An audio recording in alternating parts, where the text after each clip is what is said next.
We might just start it again. Okay. So anyway, this location is fabulous, and I see the horses over there in the pasture, and you said that you worked with horses and did that from an early age. Huh? Yeah. Starting when I was 3, I got interested in horses, and then living on an island, there aren't a lot of jobs available for teenagers. And when I turned 12, and my parents decided that they were gonna have me pay for my hobby, I started giving riding lessons. And so I guess you could say I've been an entrepreneur since I was 12. Right. Can happily say I've never had a real job. I love that.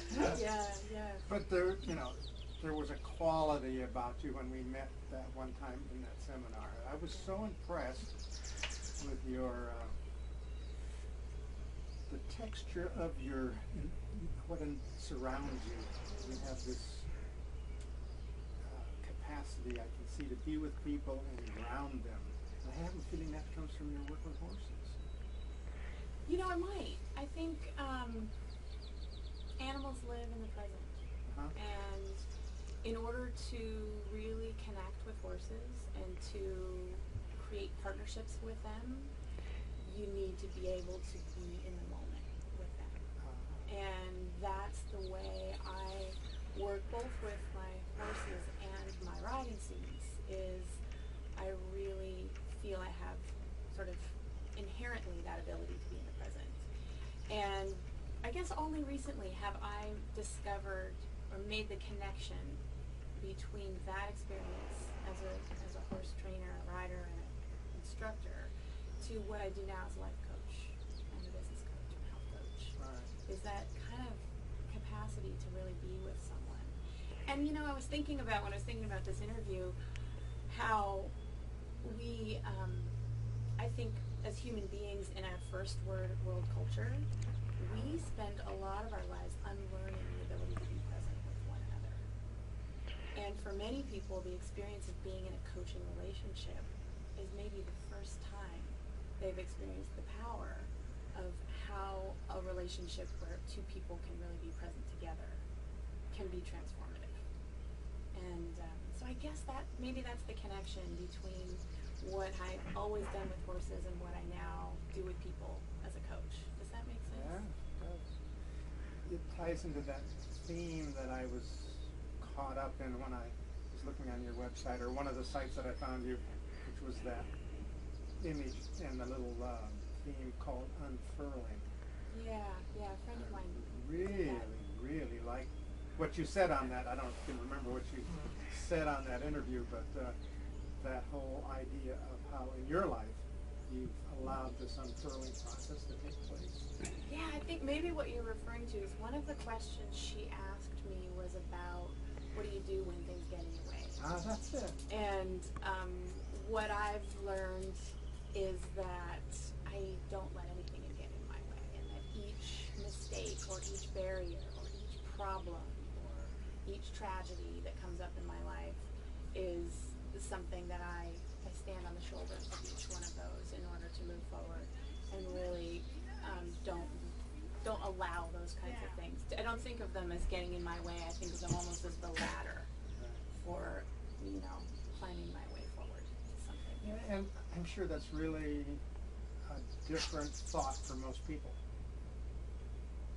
when they bump up against stuff. Yeah, they maybe. Don't think about it that way. So if you bring that up to them, that's like a revelation almost. Well, I know it was for me. There was a time in my life when I thought of everything as a problem. Yeah. And as problem solvers, when we think of ourselves as problem solvers, we are really victims of our circumstances and always at the mercy of the problems as they occur in our lives. Right. And instead, when we live with the mindset that everything is possibility, what I call the possibility mindset, right, then we don't perceive things as problems. We always perceive them as opportunities instead.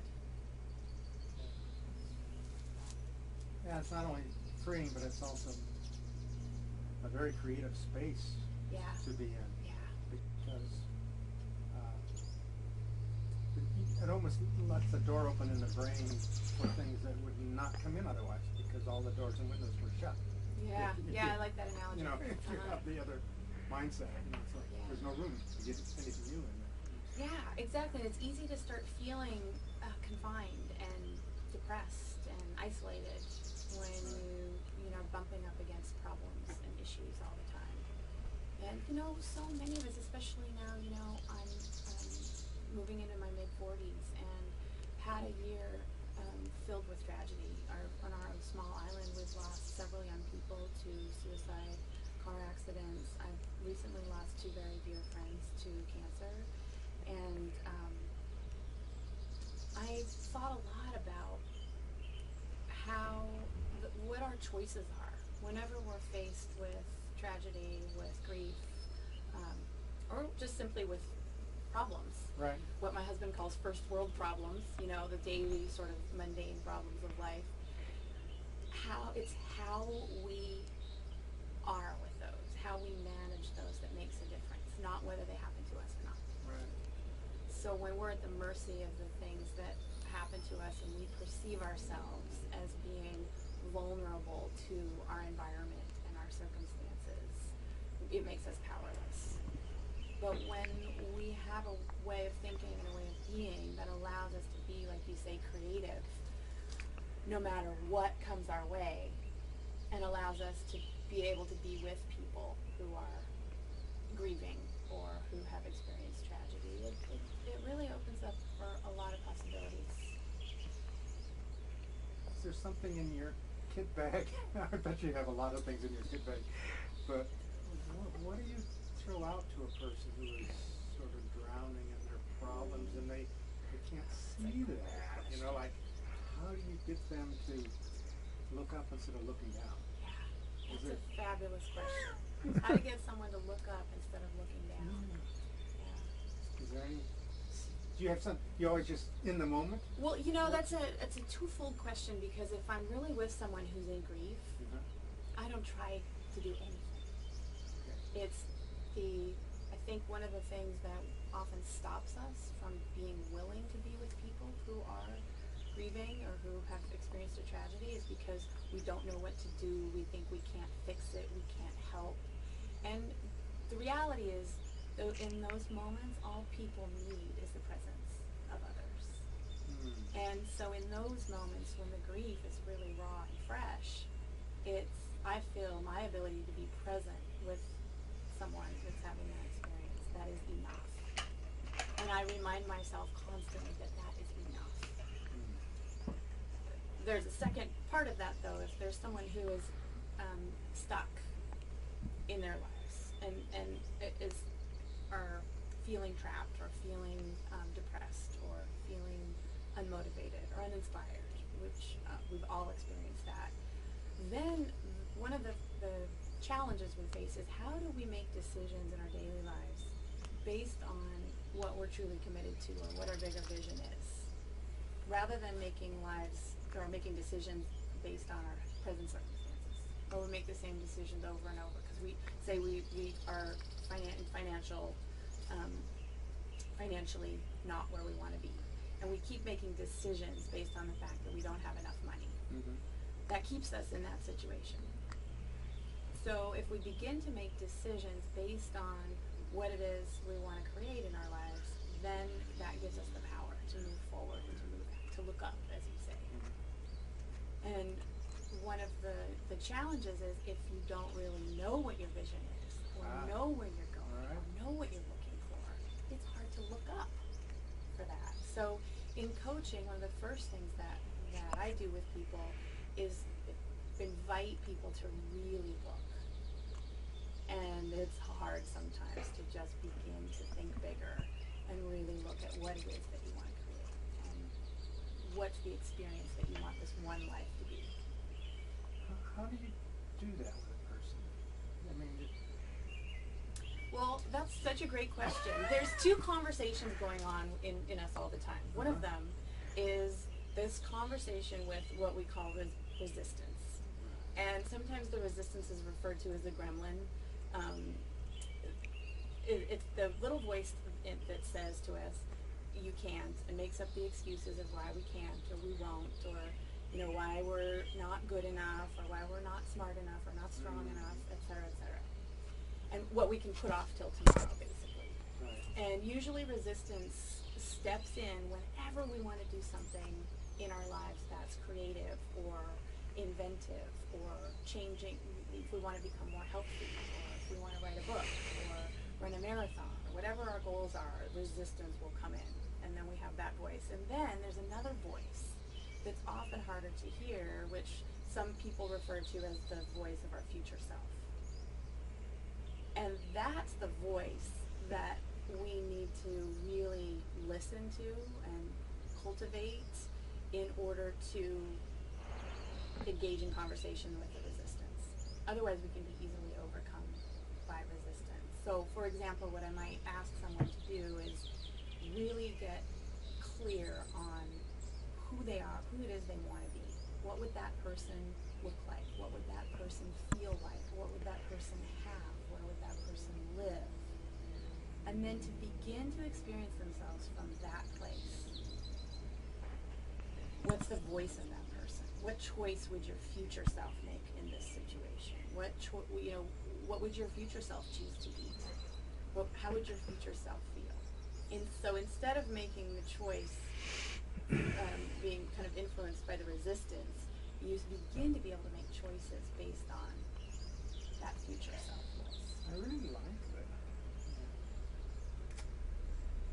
One of the reasons I like that, this might be,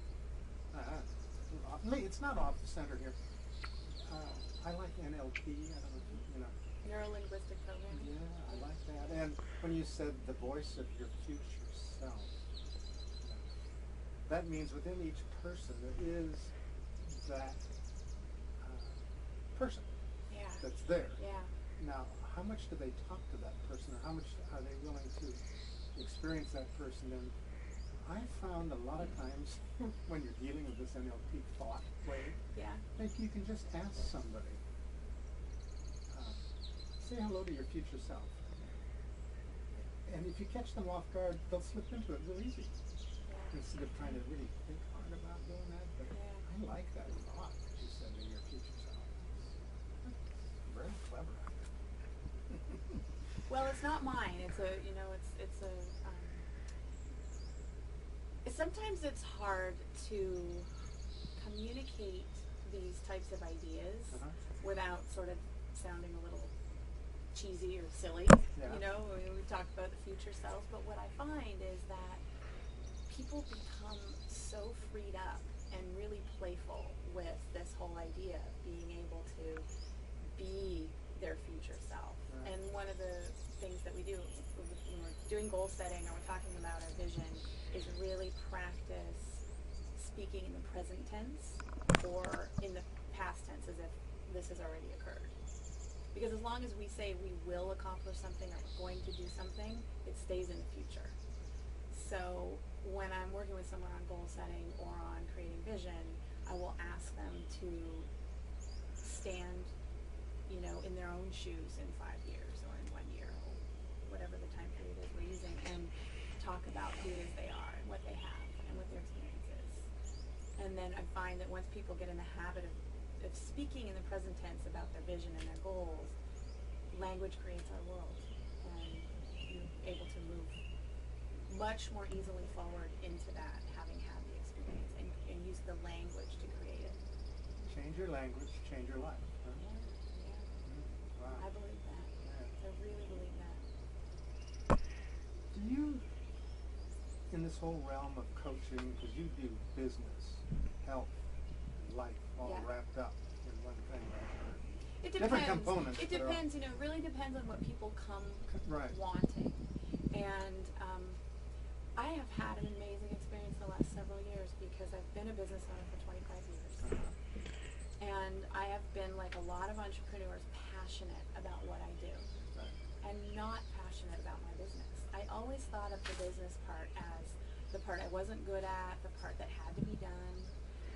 And what I'm finding now, having been exposed to and business principles and really educated myself in business, having led our Business Accelerator program People Biz we do for Count Me In. I love business. I find that business is creative in a way that I never imagined. And I have actually transformed my business in the last year. I've increased my income by 20% just this year based on what I have learned in the Business Accelerator program and by leading the Business Accelerator program. And so, if people come to coaching wanting to change their business, it's business coaching. But what ultimately happens is there's a lot of life coaching that goes on with that because, we are our businesses and our businesses are us. And same with health. People come for health coaching. There's a lot of life coaching and sometimes even some business coaching that goes along with that. So, I could say it's all sort of one, but it also is really geared toward what is it that people need, and what do they come wanting to create in their lives. We were talking about future self, and you were talking a little bit about that.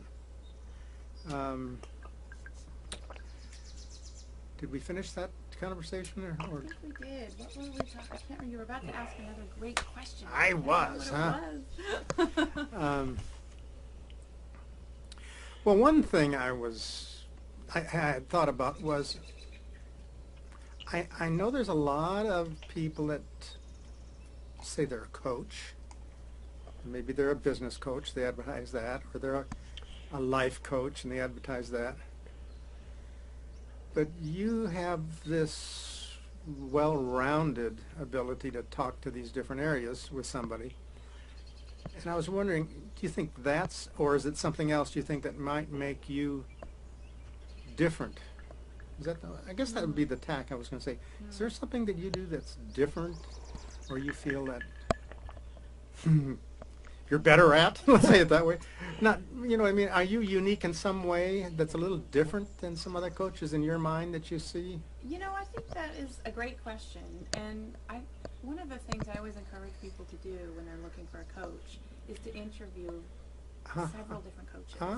Because there are people I am the right coach for, and there are people that someone else might be the right coach for. So what I believe is that we all have in our lives that people come to us who are supposed to come to us, and that it's our job to go out and seek those people as well. And so I guess I don't think I'm any better coach than anyone else, but I do feel that for the people that I'm the right coach for, I'm the best coach there is. Nice. And in part because of my ability to be present with people. And I actually do a lot of my coaching over the phone. And you do? I find that to be an amazing experience because we as humans, we spend a lot of energy processing visual stimulus. A high percentage of our brain is occupied with visual stimulus all the time. And when you eliminate that in the coaching process, it really gives people the opportunity to be more present with themselves, especially for people who are accustomed to, being really busy and working all the time, or are really wanting to slow down and to experience life in a whole new way or on a whole nother level. Being able to be in dialogue with someone on the phone cuts through a lot of crap. I'll be darned. Yeah. And it saves time. We spend more time coaching and less time with the coming and going and getting situated and all of that. And so I'm surprised. I've only been doing the majority of my coaching over the phone for the last year or year and a half. And I did not think that I was going to enjoy it or that it would work as well as it does. Interesting. But as far as what differentiates me from others, I do think it's my ability to go, one of the things it does is my ability to go in almost any direction with someone. Really almost any direction. I have the ability to do that. And I also am a very pragmatic person, very practical, very down to earth. And at the same time, I have a regard for the spiritual world. And I believe that as each person experiences their own what we call spirituality, it can take on, many different forms. And I have a very big ability to hold that for people and to participate in that to whatever degree their journey takes them in that direction.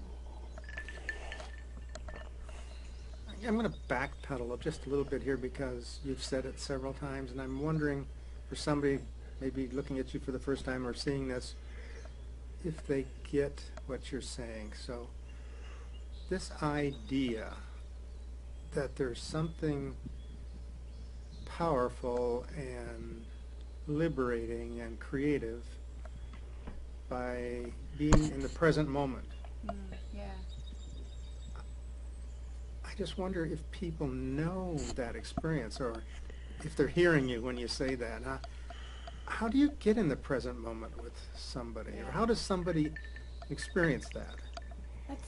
That's a really great question. And you know, I find it's one we quite often don't realize we're not able to be in the present until we are experiencing being in the present. For me, I learned to be in the present by being with animals. Here, this is where I do my meditation, near our pond where we have a lot of birds.